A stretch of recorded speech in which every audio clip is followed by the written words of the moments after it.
Ana təbiət, heyvanlar, yaşam uğrunda mübarizə və təbii fəlakətlər. Su basmış meşədən xilas olmağın yeganə yolu indi onlar üçün həmrəylikdir.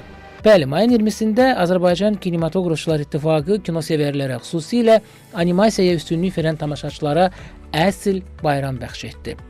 Ən yaxşı animasiya filmi kateqoriyasında 2024-cü ildə Oscar və daha bir neçə nüfuzlu film festivallarının mükafatını qazanmış Axın tam metrajlı animasiya filmi ənənələrə uyğun olaraq Cinemastercard Azərbaycan kinoteatrında təqdim olundu. Mərasimdə Azərbaycanın tanınmış animasiya ustadları Elçin Axundov, Firəngiz Qurbanova və başqaları iştirak edirdi. Nümayişi giriş nitqi ilə kinotənqidçi Sevda Sultanova açdı. Sözsüzdür, vizual baxımdan o qədər sadədir, o qədər aydındır ki, yəni onun orada heç bir dialoqa doğrudan da ehtiyac yoxdur. Uşaq da bunu çox asanlıqla başa düşəcək və traktovkalar müxtəlif ola bilər. Nuh gəmisinin hekayəsini kimi də bunu başa düşə bilərik, dünyanın modeli kimi də başa düşə bilərik. Daha sonra Latviyalı rejissor Gins Zibalodisin 85 dəqiqəlik Axın tam metrajlı animasiya filminin nümayişi başlandı. Planetimiz üçün son dərəcə əhəmiyyətli bir problemi qabardan Axın filminin istehsalı hələ 2019-cu ildə başlanıb və pulsuz, demək olar ki, açıq mənbəli Blender proqramından istifadə edilərək həyata keçirilən filmin istehsalat müddəti 5 il davam edib.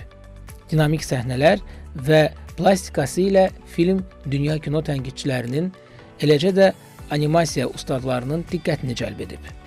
Axının premyerası 2024-cü ildə Cannes Beynəlxalq Film Festivalında baş tutub və elə ötən il avqustun 29-da Latviya kinoteatrlarında uğurla nümayiş olunub. Axın Amerika Kino Akademiyasının 97-ci mükafatlarında ən yaxşı animasiya filmi nominasiyası üzrə qalib olub. Eyni zamanda ən yaxşı animasiya filmi nominasiyası üzrə Qızıl Globus mükafatına layiq görülüb. Hər iki heykəlcik hazırda Latviya Milli İncəsənət Muzeyində saxlanılır.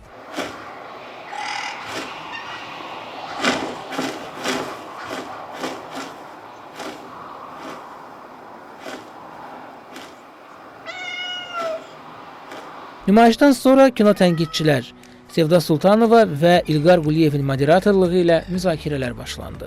Səs həlli, səsin dizaynı çox əlaydı, musiqi ilə səs dizaynı və onların qarşılıqlı şəkildə harmoniyada olması və bir də çox məni heyrətləndirdi heyvanların dəqiq plastikası. Nuhun gəmisini ilə də müqayisə eləmək olar, ekologiya problemlərinə də bura qatmaq olar, amma bu film, animasiya film, tam metrajlı film belə deyil.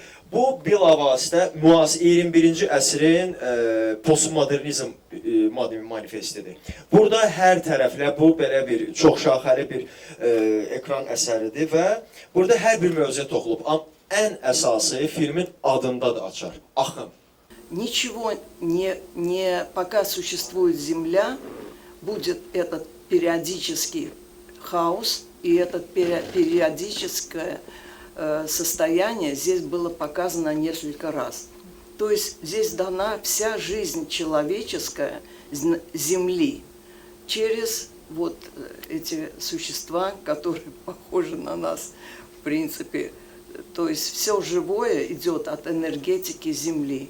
А Земля будет всегда переносить хаос, пока она есть. В принципе, каждый из этих существ живых, вот начиная от кошки, заканчивая собаки и птиц, и даже рыб, символизируют какие-то разные человеческие натуры, человеческие характеры, личности, вот, которые одни тянутся к сплочению, другие тянутся, наоборот, к разобщению.